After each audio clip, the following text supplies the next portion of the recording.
Hi everyone, welcome to Aravali Technologies. Myself Kancham Shrija. So వీళ్ళ video వచ్చేసి what is artificial intelligence. Artificial intelligence అంటే ఏంటి అనేది తెలుసుకుందాం. ఫస్ట్ ఆఫ్ ఆల్ నార్మల్గా రోబోట్స్ కానీ వర్చువల్ అసిస్టెంట్స్ కానీ లేదంటే మనకి ఫేస్బుక్, యూట్యూబ్ ఇలాంటి ఆన్లైన్ ప్లాట్ఫామ్స్ అనేటివి ఉన్నాయి కదా. సో వీటిని యూజ్ చేసినప్పుడు మనకి కొన్ని సజెషన్స్ అనేటివి వస్తుంటాయి, కొన్ని సజెషన్స్ అనేటివి ప్రొవైడ్ చేస్తూ ఉంటారు. అండ్ లేదంటే మనం ఆన్లైన్ షాపింగ్ అనేది చేస్తుంటాం కదా. సో మనకి పర్సనలైజ్డ్ రికమెండేషన్స్ అనేటివి కూడా వస్తుంటాయి. సో నార్మల్గా మనకి ఈ టెక్నాలజీ అడ్వాన్స్మెంట్ అన్నీ కూడా పాసిబుల్ అయ్యాయి అంటే దానికి రీజనే ఆర్టిఫిషియల్ ఇంటెలిజెన్స్. సో వరల్డ్లో ప్రతి ఒక్కరికి ఆర్టిఫిషియల్ ఇంటెలిజెన్స్ అంటే ఏంటి అనే ఒక చిన్న క్యూరియాసిటీ అనేది డెవలప్ అయింది.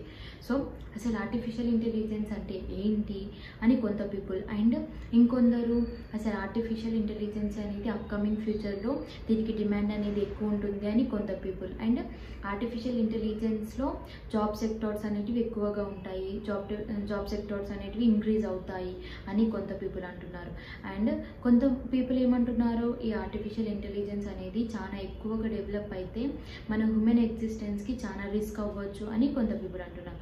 సో దీంట్లో ఎంతవరకు ఏది ఫ్యాక్ట్ ఉంది అనేది మనం తెలుసుకుందాం. సో బేసికలీ ఆర్టిఫిషియల్ ఇంటెలిజెన్స్ అంటే ఏంటి అనేది కూడా తెలుసుకుందాం. సో మీరు ఈ వీడియోని స్కిప్ చేయకుండా చూడండి. ఫస్ట్ ఆఫ్ ఆల్ మనకి what is artificial intelligence. Artificial intelligence అంటే ఏంటి? సో ఆర్టిఫిషియల్ ఇంటెలిజెన్స్ అంటే ఒక మెషిన్ కావచ్చు, లేదంటే ఒక కంప్యూటర్ కూడా కావచ్చు, లేదంటే ఒక సాఫ్ట్వేర్ కూడా కావచ్చు. సో ఏదైతే మనలాగా ఒక మనిషిలాగా థింక్ చేస్తుందో లేదంటే బిహేవ్ చేస్తుందో, మన బిహేవియర్ని మిమిక్ చేస్తుందో దాన్ని మనం ఆర్టిఫిషియల్ ఇంటెలిజెన్స్ అని అంటాము. సో నార్మల్గా ఈ ఆర్టిఫిషియల్ ఇంటెలిజెన్స్ని సాఫ్ట్వేర్స్లలో లేదంటే యాప్స్ కోసం యూజ్ చేస్తూ ఉంటారు. సో అలానే ఈ ఆర్టిఫిషియల్ ఇంటెలిజెన్స్ని ఓన్లీ సోషల్ మీడియాలోనే కాకుండా మనకి డిఫరెంట్ టైప్స్గా కూడా యూజ్ చేస్తుంటారు. మనం ఫర్ ఎగ్జాంపుల్ తీసుకుందాం, మనం ఆర్టిఫిషియల్ ఇంటెలిజెన్స్ ఏఐని యూజ్ చేసుకొని మనము కంప్యూటర్కి చెస్ ఎలా ఆడతారు అని నేర్పించామనుకోండి. సో అదేం చేస్తుందంటే నార్మల్గా ఎన్ని టైప్స్ ఉంటాయి, సో ఎలాంటి మూమెంట్స్ అనేటివి ఉంటాయి, ఎన్ని మూమెంట్స్ ఉంటాయి, అండ్ ది బెస్ట్ అనేది క్యాల్కులేట్ చేస్తుంది. ఫర్ ఎగ్జాంపుల్ మనము కంప్యూటర్తో మనం చెస్ అనేది ఆడినప్పుడు, మనం చెస్ ఆడిన తర్వాత మనం విన్ అయ్యాము, కంప్యూటర్ ఓడిపోయింది. సో ఇక్కడ కంప్యూటర్ ఏం చేస్తుంది, మనం విన్ అయ్యాం కదా, వీళ్ళు ఎలాంటి మెకానిజంని యూజ్ చేసుకొని విన్ అయ్యారు, ఎలాంటి టెక్నిక్ని యూజ్ చేసుకొని విన్ అయ్యారు, అండ్ ఎలాంటి మూమెంట్స్ అనేటివి యూజ్ చేశారు అని అన్నీ తెలుసుకొని అది అన్ని టెక్నిక్స్ని, మెకానిజమ్స్ని, నార్మల్గా మూమెంట్స్ని స్టోర్ చేసుకుంటుంది అన్నట్టు. సో ఫీడ్ చేసుకొని నెక్స్ట్ టైము ఆ ఫీడ్ చేసుకున్న టెక్నిక్స్ని యూజ్ చేసుకొని అది ప్లే చేస్తుంది గేమ్ని. అండ్ ఇలా మనకి చాలా పీపుల్ అనేవాళ్ళు ఈ చెస్ని ఆడుతుంటారు, మనకి కంప్యూటర్తో ఈ చెస్ని ఆడుతుంటారు. సో అలా ఒక్కొక్కరు ఎలాంటి టెక్నిక్ని యూజ్ చేస్తారు, ఎలాంటి మూమెంట్స్ని యూజ్ చేస్తున్నారు అని ప్రతి ఒక్కటి క్యాలిక్యులేట్ చేసుకొని దానికి ఫీడ్ చేసుకున్న తర్వాత అవసరమైన టైంలో దీన్ని యూజ్ చేస్తుంది అన్నట్టు. సో ఇలా 1996లో వరల్డ్లో ఛాంపియన్ అయిన గ్యారీ కాస్పరోని కూడా మన ఈ చెస్ ఆడి కంప్యూటర్ ఓడించింది. సో ఆయనను కూడా ఓడించింది అన్నట్టు కంప్యూటర్. సో అలా టెక్నిక్స్, ప్రతి ఒక్క టెక్నిక్ అనేది గుర్తుపెట్టుకొని ఒక వరల్డ్ ఛాంపియన్ని కూడా కంప్యూటర్ అనేది ఓడించింది. సో అలాగే మనకి నార్మల్గా ఈ ఏఐని, ఈ ఆర్టిఫిషియల్ ఇంటెలిజెన్స్ని మనం హెల్త్ కేర్లో కూడా యూజ్ చేస్తుంటాం. సో ఎలా నార్మల్గా రోబోటిక్ సర్జరీస్ కూడా చేస్తుంటాం, లేదంటే మనకి వర్చువల్ నర్సింగ్ అసిస్టెన్స్ కూడా ఉంది. సో ఇవన్నీ మనకు ఎప్పుడో వచ్చాయి. అండ్ ఇప్పుడు నార్మల్గా ఒక ఎక్స్రేని స్కాన్ చేస్తే ఒక డయాగ్నోసిస్ రావడం వచ్చేలా మనకి సాఫ్ట్వేర్స్ అనేటివి వర్క్ చేస్తున్నారు, సాఫ్ట్వేర్స్ అనేటివి క్రియేట్ చేస్తున్నారు. సో నార్మల్గా మనకి ఈ ఆర్టిఫిషియల్ ఇంటెలిజెన్స్ అనేది మనకి హెల్త్ కేర్లో చాలా హెల్ప్ అనేది చేసింది. సో మనకి ఆర్టిఫిషియల్ ఇంటెలిజెన్స్ని మనం నార్మల్గా రోబోట్స్లో కూడా యూజ్ చేస్తుంటాము. సో మనకి హ్యూమనైడ్స్ రోబోట్స్ కూడా మనకి ఉంటాయి. సో ఏవైతే లైక్ నార్మల్గా మనకి సోఫీ అనే రోబోట్స్ కూడా ఉన్నాయి, ఏవైతే మనలానే మాట్లాడతాయో, మనలానే బిహేవ్ చేస్తాయో, మనలానే థింక్ చేస్తాయో వాటిల్లో కూడా మనకి ఈ ఆర్టిఫిషియల్ ఇంటెలిజెన్స్ అనేది యూజ్ చేస్తూ ఉంటారు. మనకి ఈ ఆర్టిఫిషియల్ ఇంటెలిజెన్స్ అనేటివి అగ్రికల్చర్లో, ఎడ్యుకేషన్లో, ఈ కామర్స్లో కూడా ఎంటర్ అయిపోయింది. సో మనకి చాలా ఫాస్ట్ గ్రోయింగ్ టెక్నాలజీ కాబట్టి ఇది అండ్ ప్రతి ఒక్క సెక్టార్లో ఇన్వాల్వ్ అయింది కాబట్టి ఈ ఆర్టిఫిషియల్ ఇంటెలిజెన్స్కి చాలా జాబ్ ఆపర్చునిటీస్ అనేటివి ఇంక్రీజ్ అవుతాయి అని ప్రిడిక్ట్ చేస్తున్నారు. ఆబ్వియస్గా మనకి ఆర్టిఫిషియల్ ఇంటెలిజెన్స్కి చాలా డిమాండ్ అనేది ఉంది. సో నార్మల్గా యాప్స్ క్రియేట్ చేయడం కోసం మనం చాలా ఆల్గరిథమ్స్ అనేటివి రాస్తుంటారు. సో ఈ ఆల్గరిథమ్స్ని బేస్ చేసుకొని ఆ యాప్స్ అనేటివి రన్ అవుతుంటాయి.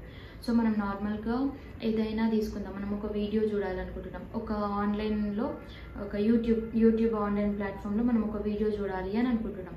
సో ఒకటే వీడియో, సింగిల్ వీడియో చూడాలనుకుంటున్నాం.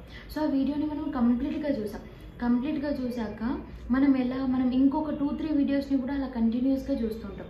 సో అక్కడ ఏమవుతుంది, మనం ఒక వీడియో కంప్లీట్గా చూసినప్పుడు అది మన ఇంట్రెస్ట్ని తెలుసుకుంటుంది. సో వీళ్ళు ఎలాంటి ఇంట్రెస్టింగ్ వీడియోస్ని చూస్తారు, వీళ్ళకు ఎలాంటి వీడియోస్ సజెస్ట్ చేస్తే వీళ్ళు టోటల్గా చూస్తారు, కంప్లీట్గా వాటిని కూడా చూస్తారు అని అది క్యాలిక్యులేట్ చేసుకొని మనకి సజెస్ట్ చేస్తుంది అన్నట్టు.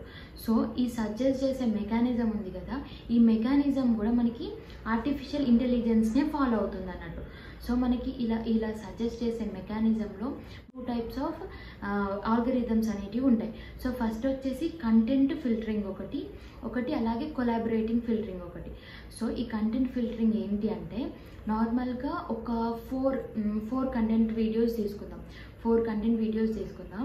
ఫస్ట్ వచ్చేసి ఒక ఎథికల్ హ్యాకింగ్, ఇంకోటి వచ్చేసి ఈసీఈ ఎడ్యుకేషన్కి రిలేటెడ్ అయింది, ఒకటి వచ్చేసి మూవీస్, ఇంకోటి వచ్చేసి ఒక ఇంగ్లీష్ ఫిజిక్స్ డెరివేషన్ అనేది. సో ఇలా మనం ఒక 4 టైప్స్ ఆఫ్ వీడియోస్ కంటెంట్ అనేది తీసుకున్నాం. సో ఫస్ట్ వచ్చేసి మనం ఎథికల్ హ్యాకింగ్ వీడియోని టోటల్గా చూసేసాం. సో మనకి ఇది నెక్స్ట్ ఏ వీడియోని సజెస్ట్ చేస్తుంది, ఎలాంటి వీడియోని సజెస్ట్ చేస్తుంది అనేది తెలుసుకుందాం. సో ఇది ఎలా క్యాలిక్యులేట్ చేస్తుంది, మనకి సజెస్ట్ చేయాలి అంటే ఇది ఎలాంటి క్యాలిక్యులేషన్స్ అనేటివి చేస్తుంది అనేది తెలుసుకుందాం.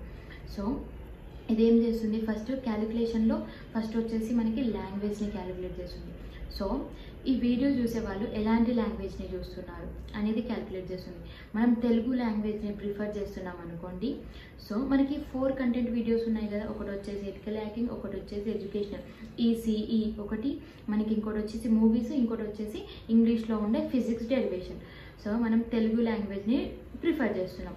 తెలుగు లాంగ్వేజ్ని చూస్తున్నప్పుడు ఏదైతే ఇంగ్లీష్ లాంగ్వేజ్లో ఫిజిక్స్ డెరివేషన్ ఉందో దాన్ని రిమూవ్ చేసేస్తుంది. మనం నెక్స్ట్ వచ్చేసి ఏ వీడియోస్ చూస్తున్నాం, ఒక టెక్నాలజీ గురించి లేదంటే ఎడ్యుకేషనల్కి రిలేటెడ్ అయిన వీడియోస్ చూస్తున్నాం. సో అప్పుడు ఏం చేస్తుంది, నెక్స్ట్ ఏముంది, మనకి మూవీస్ ఉంది. సో మూవీస్ ఉన్నప్పుడు ఆ మూవీస్ టెక్నాలజీస్కి రిలేటెడ్ అయినవి కావు, ఎడ్యుకేషనల్కి రిలేటెడ్ అయినవి కావు. సో దాన్ని కూడా రిమూవ్ చేస్తుంది. రిమూవ్ చేసినాక మనం ఇక్కడ ఏమవుతుంది, మనకి లాస్ట్కి ఒక ఆప్షన్ ఈసీఈ ఒకటి మాత్రమే ఉంది. సో నార్మల్గా మనకి ఏదైనా ఒక ఛానల్ అనేది నచ్చినప్పుడు మనం ఏం చేస్తాం, ఆ ఛానల్ని క్లిక్ చేసేస్తాం. సో మనకి లాస్ట్కి మాత్రం ఈసీఈని ప్రొవైడ్ చేస్తుంది. సో అది సజెస్ట్ చేస్తుంది. బట్ ఇక్కడ ఏమవుతుంది, ఫర్ ఎగ్జాంపుల్ తీసుకుందాం, మనకి ఎగ్జామ్స్ అనేటివి ఉన్నప్పుడు మనం యూట్యూబ్లో ఏం చూస్తాం, ఎగ్జామ్స్కి రిలేటెడ్ అయిన కంటెంటే చూస్తాం, మనకు అదే సజెస్ట్ చేస్తుంటుంది. సో నార్మల్గా మనం ఎగ్జామ్స్ అయిపోయినాక మనకు అది సబ్జెక్ట్కి రిలేటెడ్ అయిన కంటెంట్ ప్రొవైడ్ చేసినా కూడా మనం అవాయిడ్ చేస్తూ ఉంటాం. సో ఇక్కడ ఏమవుతుంది, ఇక్కడ ఫెయిల్ అయిపోయింది అన్నట్టు. మనకి ఎడ్యుకేషనల్ వీడియోస్ ప్రొవైడ్ చేసినప్పుడు మనకు అది అనవసరం, మనకు అవసరం లేదు, మనం అవి చూడాలనుకోవట్లేదు, కానీ మనము నార్మల్గా చూసాం కదా అని మన ఇంట్రెస్ట్ని పట్టుకొని సజెస్ట్ చేస్తుంది. సో ఇక్కడ నార్మల్గా ఈ ఏదైతే కంటెంట్ ఫిల్టరింగ్ ఉందో అది ఫ్లాప్ అయిపోయింది అన్నట్టు. సో అది మనకి ఇంట్రెస్ట్ని క్యాలిక్యులేషన్ చేసుకుంది, బట్ అది అక్కడ ఫ్లాప్ అయిపోయింది. మనకి ఇప్పుడు ఎడ్యుకేషన్ రిలేటెడే వద్దు, బట్ అది ఎడ్యుకేషన్ రిలేటెడే ప్రొవైడ్ చేస్తుంది. నార్మల్గా మనం ఎంత ఎడ్యుకేషన్ రిలేటెడ్కి చూసినా కూడా నార్మల్గా ఒక ఇంట్రెస్టింగ్ మూవీ ఉన్నప్పుడు మనం ఆ ఇంట్రెస్టింగ్ మూవీస్ కూడా చూస్తాం, కానీ ఇక్కడ ఇదేం చేస్తుంది, మనం ఒక కంటిన్యూస్గా ఇది చూస్తున్నాం కదా అని అదే సజెస్ట్ చేస్తుంది. కాబట్టి ఇక్కడ కంటెంట్ ఫిల్టరింగ్ అనేది ఫ్లాప్ అయిపోయింది. సో అందుకే ఇక్కడ ఏం చేశారు, మనకి కొలాబరేటివ్ ఫిల్టరింగ్ని ఇంట్రడ్యూస్ చేశారు. సో ఇక్కడ కూడా మనం 4 టైప్స్ ఆఫ్ కంటెంట్ వీడియోస్ తీసుకుందాం. సో మనకి ఇక్కడ ఎలా క్యాలిక్యులేట్ చేస్తుంది అనేది తెలుసుకుందాం. ఎథికల్ హ్యాకింగ్ ఉంది, ఈసీఈ ఉంది, మూవీస్ ఉంది, అండ్ అలాగే మనకి లాస్ట్ వన్ వచ్చేసి ఫిజిక్స్ డెరివేషన్ అనేది కూడా ఉంది. ఇక్కడ ఈ కేసులో ఏమవుతుంది, మనకి స్పెసిఫిక్గా ఒక పర్సన్ గురించి డీటెయిల్స్ అనేటివి ఏం లేవు. సో మనకి 4 టైప్స్ ఆఫ్ పీపుల్ ఉన్నారు. సో వాళ్ళకి నచ్చిన కంటెంట్ని వాళ్ళు చూస్తున్నారు. వాళ్ళు చూసినప్పుడు వాళ్ళు ఒక మూవీని చూసారనుకోండి, మూవీని చూస్తే వాళ్ళు లైక్ చేస్తారు. వాళ్ళకి కంటెంట్ అనేది నచ్చినప్పుడు లైక్ చేస్తారు, కంటెంట్ నచ్చకపోతే డిస్లైక్ చేస్తారు. సో మనకి 4 టైప్స్ ఆఫ్ పీపుల్ అనే వాళ్ళు ఉన్నారు కదా, ఇందులోకి వెళ్ళి ఒక 3 టైప్ ఆఫ్ పీపుల్ ఏం చేసిండ్రు, మూవీని లైక్ చేసిండ్రు, మూవీస్ని చూసిండ్రు. సో అదేం చేస్తుంది, ఓకే 3 టైప్స్ ఆఫ్ పీపుల్ అనేవాడు మూవీస్ చూస్తాడు. సో 4th పర్సన్కి కూడా ఆ మూవీస్ నచ్చవచ్చు, చూస్తాడు కావచ్చు, కంప్లీట్గా చూస్తాడు కావచ్చు అని అదేం చేస్తుంది, మూవీని సజెస్ట్ చేస్తుంది అన్నట్టు. సో మూవీని 4th పర్సన్కి సజెస్ట్ చేస్తుంది. నెక్స్ట్ వచ్చేసి ఈసీఈ. సో ఈసీఈకి వస్తే ఏమైంది, నార్మల్గా 2 పీపుల్ అనేవాళ్ళు దాన్ని చూసిండ్రు. దాన్ని చూసి ఒక పీపుల్ ఏం చేసిండు, లైక్ చేసిండు, ఆ కంటెంట్ నచ్చింది లైక్ చేసిండు. ఇంకో పీపుల్కి కంటెంట్ నచ్చలే డిస్లైక్ చేసిండు. ఇక్కడ ఏమైంది, ఈక్వాలిటీ అని వచ్చింది. ఈక్వాలిటీ వచ్చినప్పుడు నార్మల్గా నెక్స్ట్ టైం ఈసీఈ ప్రొవైడ్ చేయాలన్నా వద్దా అనేది దానికి అర్థం కాదు. సో దాన్ని ఎలా క్యాలిక్యులేట్ చేస్తుంది, సో అది ఎలా క్యాలిక్యులేట్ చేస్తుంది అంటే యూజర్ టు యూజర్ని మెకానిజం, ఆ యూజర్ టు యూజర్ అనే మెకానిజంని యూజ్ చేసుకొని క్యాలిక్యులేట్ చేసి మనకి సజెస్ట్ చేస్తుంది. సో అది ఎలానో తెలుసుకుందాం. ఇక్కడ ఎథికల్ హ్యాకింగ్ వీడియో 2 పీపుల్కి నచ్చింది, సో వాళ్ళు లైక్ చేశారు.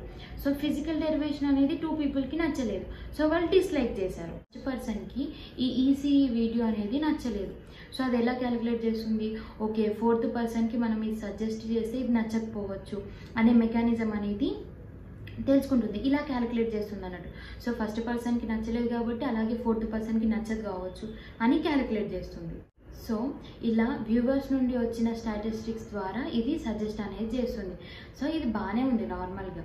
బట్ ఇక్కడ ఏమవుతుంది, ఇగో ఎక్కువ వ్యూస్ ఉన్న వీడియోస్ అనేది సజెస్ట్ చేస్తుంది, లేదంటే నార్మల్గా ఆల్రెడీ చూసిన వీడియోస్నైనా సజెస్ట్ చేస్తుంది. కానీ ఏవైతే కొత్త కంటెంట్ అనేది వచ్చింది, కొత్త వీడియోస్ అనేటివి అప్లోడ్ చేసినప్పుడు వాటిని అది రిఫర్ చేయదు, వాటిని చూయించదు. సో ఇక్కడ కూడా ఈ కొలాబరేటివ్ ఫిల్టరింగ్ అనేది ఫెయిల్ అయిపోయింది అన్నట్టు. సో ఇక్కడ నార్మల్గా కొలాబరేటివ్ ఫిల్టరింగ్ని, నార్మల్గా కంటెంట్ ఫిల్టరింగ్ని కంబైన్ చేసి మనకి హైబ్రిడ్ ఫిల్టరింగ్ అనే దాన్ని ఇంట్రడ్యూస్ చేశారన్నట్టు. నార్మల్గా ప్రతి ఒక్క ఆన్లైన్ ప్లాట్ఫామ్, ఫేస్బుక్ కానీ యూట్యూబ్ కానీ ఇలాంటి అన్ని ప్లాట్ఫామ్స్ కూడా ఈ హైబ్రిడ్ ఫిల్టరింగ్నే యూజ్ చేస్తాయి. సో ఈ 2 ఫిల్టరింగ్స్ని కంబైన్ చేస్తే వచ్చిన హైబ్రిడ్ ఫిల్టరింగ్ ద్వారానే మనకి ఈ వీడియోస్ అనేటివి సజెస్ట్ చేస్తూ ఉంటారన్నట్టు. సో ఇలా క్యాలిక్యులేట్ చేసుకొని ఈ హైబ్రిడ్ ఫిల్టరింగ్ ద్వారా మనకి వీడియోస్ అనేటివి సజెస్ట్ చేస్తారు. దీన్ని మనం అర్థం చేసుకోవడానికే మనకి ఇంత కష్టం ఉంది, బట్ దీన్ని వాళ్ళు సక్సెస్ఫుల్గా రన్ చేస్తున్నారు. మన ఇంట్రెస్ట్ని క్యాలిక్యులేట్ చేసి ఈ హైబ్రిడ్ ఫిల్టరింగ్ అనేది మనకి సజెస్ట్ చేస్తూ మనం ఎక్కువగా యాప్లోనే టైం స్పెండ్ చేయడానికి క్రియేట్ చేస్తుంది అన్నట్టు. సో ఇది ఒక great application of artificial intelligence అని చెప్పొచ్చు. ఆర్టిఫిషియల్ ఇంటెలిజెన్స్ అంటే ఏంటి అనేది అర్థమైంది అనుకుంటున్నాను. Okay, thank you for watching, subscribe to my channel. So next content మనం నెక్స్ట్ వీడియోలో మాట్లాడుకుందాం. సో వీడియో నచ్చినట్లయితే లైక్ చేయండి, షేర్ చేయండి, సబ్స్క్రైబ్ చేయండి.